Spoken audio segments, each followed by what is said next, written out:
Hello friends, तर स्वागत आहे तुमचं आपल्या या यूट्यूब चॅनलवरती. मित्रांनो, चॅनलवर नवीन असाल तर चॅनलला सबस्क्राईब करा आणि अशाच नवनवीन अपडेट्स पाहत राहा. कबीरला तिथे पाहून मला थोडा धक्का बसला, पण जेव्हा कळलं की तो इशिताची मदत करण्यासाठी आला आहे तेव्हा मला फारच विचित्र वाटलं.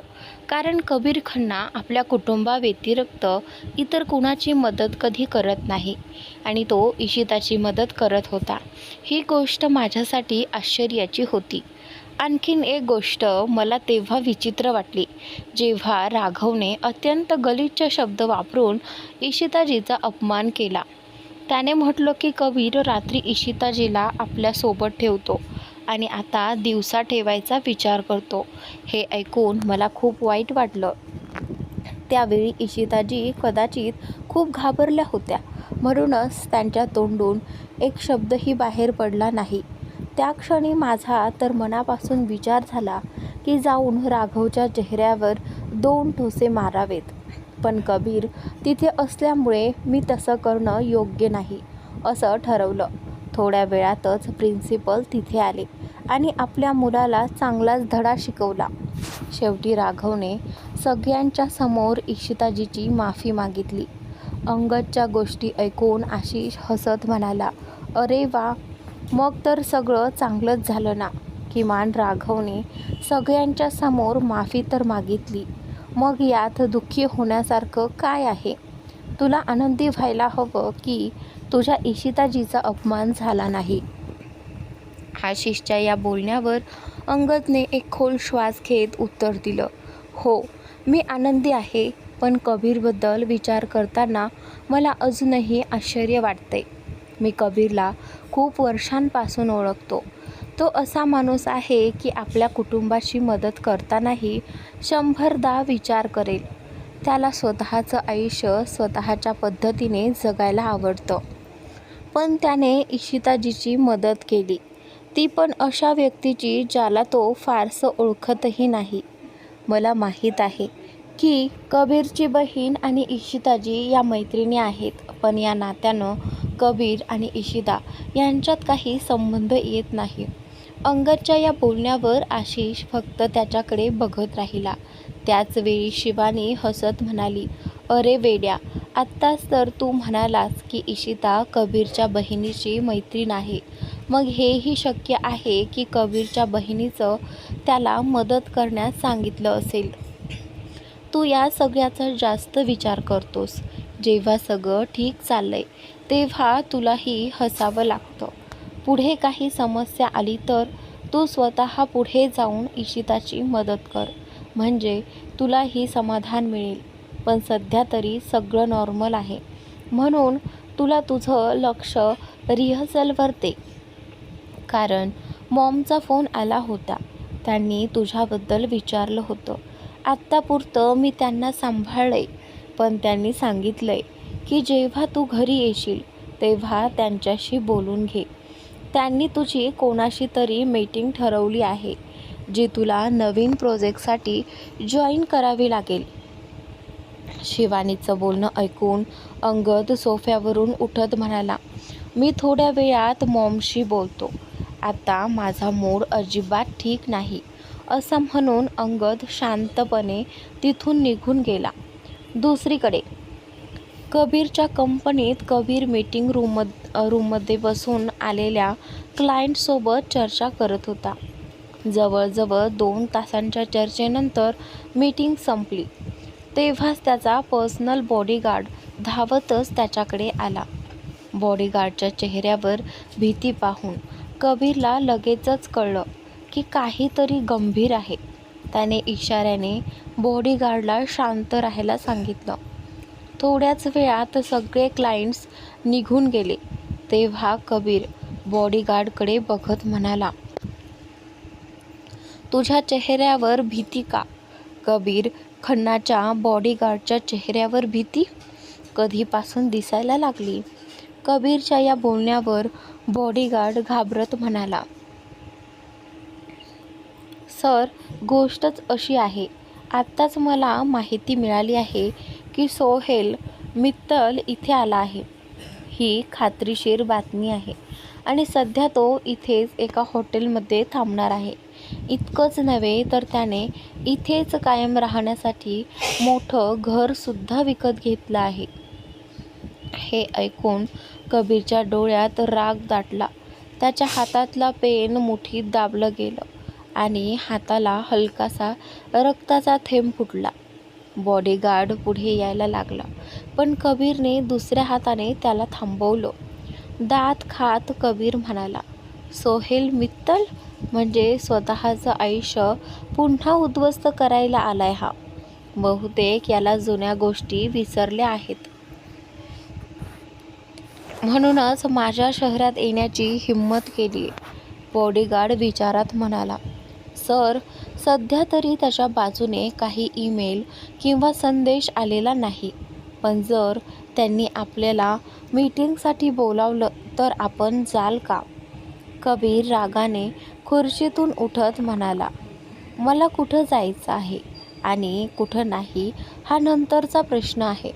सध्या तू हे शोधून काढ की सोहेल मित्तल कोणत्या हॉटेलमध्ये थांबला आहे आणि त्याच्यासोबत कोण आहे.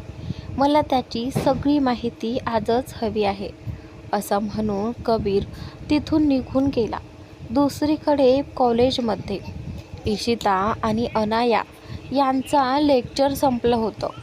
अनायाने घड्याळात वेळ पाहिलं आणि इशिताकडे बघत म्हणाली, इशिता, तू फक्त काही मिनटं कॉलेजच्या बाहेर माझी वाट बघ. मी लगेच येते, कारण माझ्याकडे एक पेपर आहे ज्यावर प्रिन्सिपल सरांची सही घ्यायची आहे. अनयाचं बोलणं ऐकून इशिता थोडा वेळ पाहत म्हणाली, ठीक आहे, पण लवकर ये. मला घरी जायचं आहे. इथे राहून माझं मन अजिबात लागत नाही.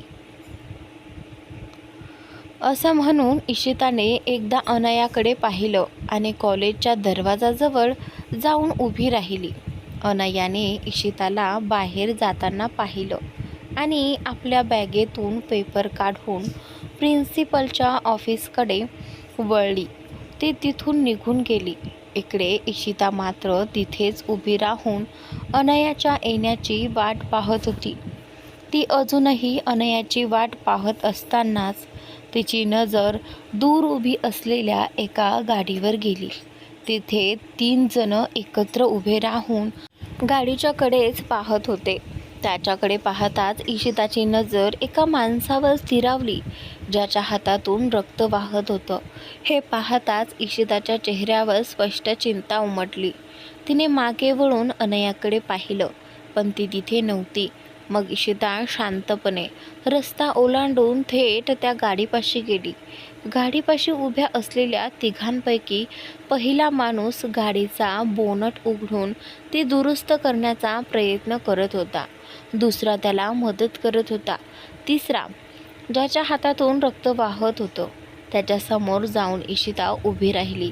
त्या माणसाची नजर तिच्यावर पडताच तो पाऊल मागे घेतो. इशिता हलकेच हसत म्हणाली, तुमच्या हातातून रक्त वाहतंय आणि तुम्ही असं उघड्यावर फिरत आहात. तुम्ही गाडीत बसायला हवं ना.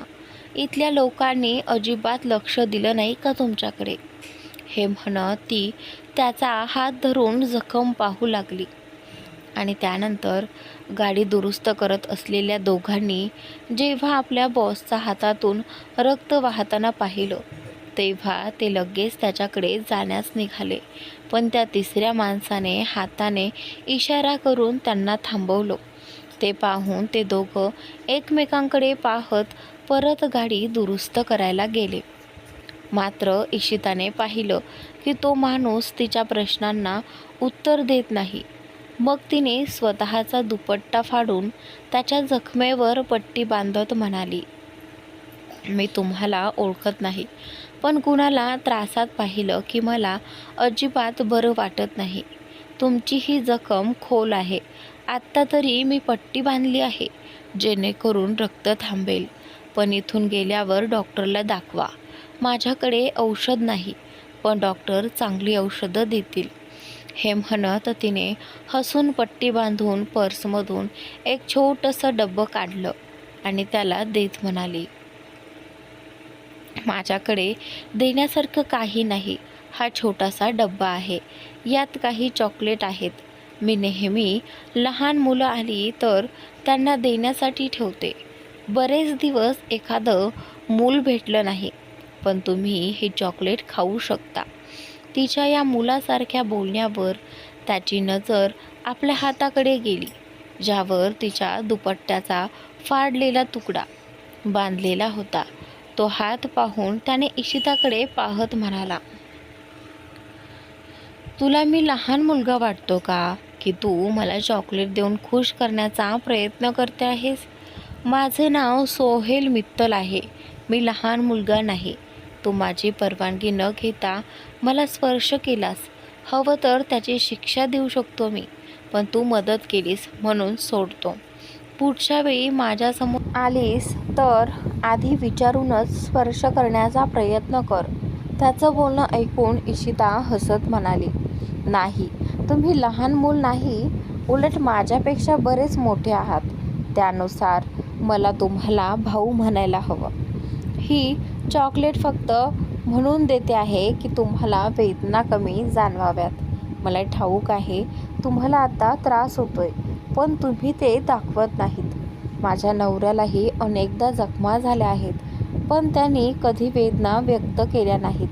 पण मला ठाऊक आहे त्यांनाही त्रास होत असेल. तुम्ही अगदी त्यांच्यासारखे आहात." हे ऐकून सोहेल डोळे बारीक करत म्हणाला, "तू मला तुझ्या नवऱ्यासारखा म्हणतेस आणि भाऊ म्हणून हाक मारतेस. मी इथे कामासाठी आलोय, नातेसंबंध जोडायला नाही.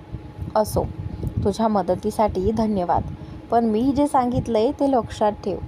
मग त्याने ड्रायव्हरकडे पाहत विचारलं, "गाडी कधीपर्यंत तयार होईल?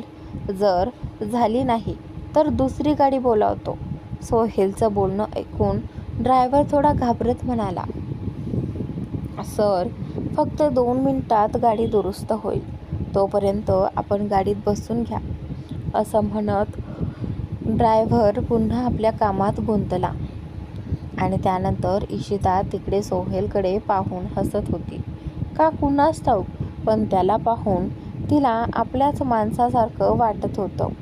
सोहेलचं तिला ओरडणंही तिला तसं जाणवत होतं, जसं एखादा मोठा भाऊ आपल्याला समजावून सांगतो. ती हेच विचार करत होती. तेवढ्यात मागून कुणीतरी तिचं नाव घेतलं. ती वळून पाहते तर कॉलेजच्या प्रवेशद्वाराजवळ अजूनही उभी असलेली अनया दिसते. अनयाकडे पाहून इशिता पुन्हा सोहेलकडे पाहत म्हणाली, "मी तुम्हाला ओळखत नाही. तुम्ही माझ्यासाठी अनोळखी आहात, पण तुमची मदत करून मला खूप आनंद झाला." इशिता सोहेल मित्तलला म्हणाली. असं म्हणत इशिता हसतच निघून गेली. इशिताला जाताना पाहून सोहेलची नजर तिच्यावरच होती. ती नजरेआड होईपर्यंत तो तिच्याकडे पाहत राहिला. जशी ती दिसेनाशी झाली तसाच तो एक दीर्घ श्वास घेत स्वतःशीच म्हणाला, "माझी बहीण जिवंत असती तर तीही इतकीच मोठी झाली असती आणि मला मोठा भाऊ म्हणूनच हाक मारली असती." असं म्हणून त्याने ड्रायव्हरकडे पाहिलं आणि मग गाडीत जाऊन बसला. थोड्याच वेळात ड्रायव्हरने गाडी दुरुस्त करून आत येत तिथून निघून गेला. काही वेळानंतर इकडे खन्ना मेन्शनमध्ये इशिता आणि अनया कॉलेजमधून घरी आल्या होत्या. घरी येताच इशिताने पाहिलं, टेबलवर त्यांच्या दोघींसाठी आधीच जेवण वाढलेलं होतं. हे पाहून अनयाची नजर तिची आई जान्हवी खन्नाकडे गेली. जान्हवी खन्ना टेबलावर नीट प्लेट्स ठेवत होती. त्यांनी दोन्ही मुलींना पाहिलं आणि हसत म्हणाल्या, "काय मग, आजचा दिवस कसा गेला? मी ऐकलं की कबीर कॉलेजला गेला होता इशिताची मदत करायला." जान्हवीचं बोलणं ऐकून अनया हसत म्हणाली, "हो मॉम, अगदी बरोबर ऐकलत. आज भाऊ स्वतः आले होते इशिताची मदत करायला. तुम्हाला माहिती आहे का, तो राघव ज्याने इशिताशी गैरवर्तन केलं होतं त्याने सगळ्यांसमोर माफीही मागितली." अनयाचं बोलणं ऐकून इशिता जान्हवीकडे पाहत म्हणाली, "नाही मॉम, कबीरजी माझी मदत करायला आले नव्हते. ते त्यांच्या बहिणीसाठी आले होते. राघवला समजावताना त्यांनी मला सांगितलं की त्यांना बहिणीची बदनामी व्हावी असं वाटत नाही. तिच्या डोळ्यात पाणी आलं होतं. ते मला अडवत नाहीत, मग ते माझी मदत का करतील? जर अनया त्या कॉलेजमध्ये नसती तर कदाचित त्यांनी कधीच माझी मदत केली नसती, इशिता इथे म्हणते. हे ऐकून जान्हवी आणि अनया एकमेकांकडे पाहू लागल्या. त्यांना इशिताच्या आवाजातल्या वेदना जाणवायला लागल्या होत्या. जान्हवी तिच्या जवळ येऊन डोक्यावर हात ठेवत म्हणाल्या, नाही बाळा, असं का विचारतेस? कबीर तुझीच मदत करायला कॉलेजला गेला होता. मी असं का म्हणते माहिती आहे? कारण अनया आधी या कॉलेजमध्ये होती. तिथेही काही जण तिच्याशी गैरवर्तन करायचे, पण कबीर कधीही स्वतः तिथे गेला नाही. फक्त मयंकला किंवा बॉडीगार्डला पाठवायचा. आज पहिल्यांदाच तो स्वतः गेला, म्हणजे तो तुझीच मदत करायला गेला होता. एक गोष्ट लक्षात ठेव, कबीर जे बोलतो ते तसंच करत नाही. तो समोर काहीही बोलला तरी शेवटी जे योग्य वाटतं तेच करतो. आजही त्याने तेच केलं, जे आम्हा सगळ्यांना योग्य वाटलं. कॉलेजमध्ये तुझ्यासोबत राहून त्याने फार चांगलं काम केलं आहे. चल, आता या सगळ्या गोष्टी विसरूया. तुम्ही दोघी टेबलाजवळ बसा. मी गरमागरम जेवण घेऊन येते. सकाळपासून तुम्ही काही खाल्लं नाही आणि वरून डब्बा पण येत नाही. असं म्हणून जान्हवी किचनमध्ये गेल्या. त्या गेल्यावर अनया इशिताला टेबलाजवळ बसवत म्हणाली, मॉम बरोबरच बोलतायत. एवढा विचार करू नकोस. उलट आपण आनंदी असायला हवं. आता कुणाची हिंमत नाही आपल्यासोबत काही करायची. सगळ्यांना समजलं असेलच की मी कबीर खन्नाची बहीण आहे. हो, त्यांना अजून हे माहीत नाही की तू त्यांची पत्नी आहेस, पण संधी मिळाली तर मीही ते सांगेन. मग कुणीही तुझ्याशी गैरवर्तन करायची हिंमत करणार नाही. इतक्यात कबीर जिना उतरून खाली आला आणि म्हणाला, मी आधीच सांगितलंय की तुम्ही कॉलेजला तेव्हा जाऊ शकता जेव्हा तुम्ही नीट वागाल. जर मला कुठूनही कळलं की तुम्ही कॉलेजमध्ये कुणाला सांगितलंय की तुम्ही कबीर खन्नाची पत्नी आहात, तर मी तुम्हाला कॉलेजमधून काढून टाकेन. असं म्हणून कबीरने इशिताकडे पाहिलं. ती शांत बसली होती. तिची शांतता पाहून कबीरने दीर्घ श्वास घेत विचारलं, माझ्या गेल्यानंतर राघवने पुन्हा तुझ्याशी गैरवर्तन करण्याचा प्रयत्न केला का?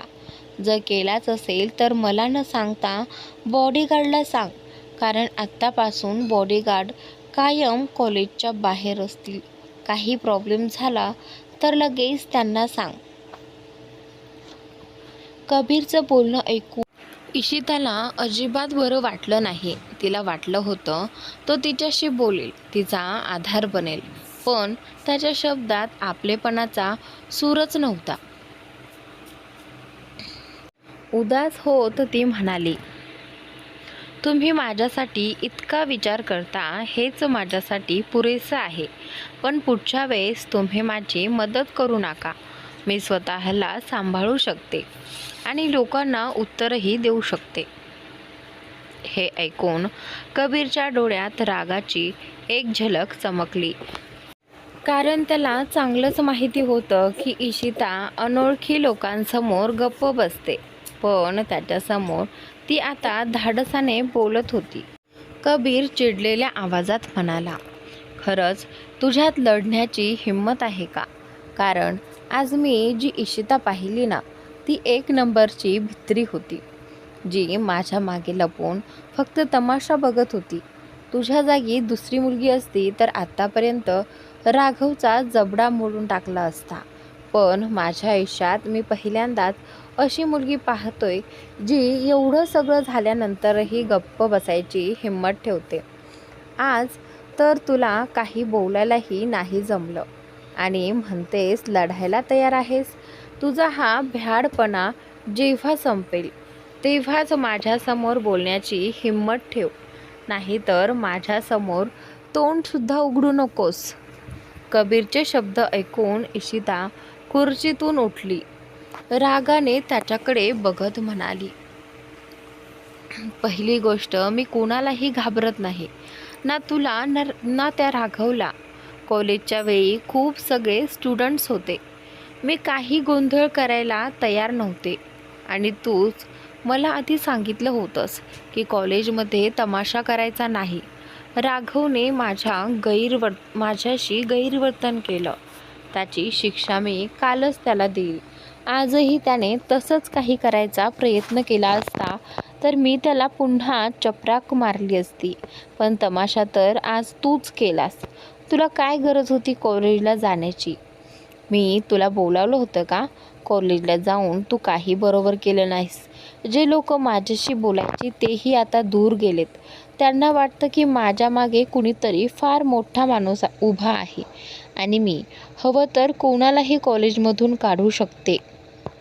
इशिता रागाने कबीरवर ओरडताना पाहून अनयाचे तर तोंडच उघडं राहिलं. तिला विश्वास बसत नव्हता की तिची भित्री मैत्रीण तिच्या भावावर, कबीर खन्नावर अशा थाटात ओरडेल. अनायालाही ठाऊक होतं की इशिता लोकांसमोर फारसं बोलत नाही, पण आता ती तर जणू अजिबात भित्री नव्हती. कबीर तिचं ओरडणं ऐकून मुठी घट्ट आवळून उभा राहिला. इशिताला कल्पनाच नव्हती की ती रागात त्याच्यासमोर काय काय बोलून गेली आहे. जेव्हा तिला जाणवलं की ती काय बोलून गेली तेव्हा तिच्या डोळ्यात डोळे घालायलाही तिला भीती वाटू लागली. ती पटकन अनयाजवळ जाऊन तिचा हात घट्ट पकडून उभी राहिली आणि त्याचनंतर कबीर तिला एक कटाक्ष टाकून रागाने तिथून निघून गेला.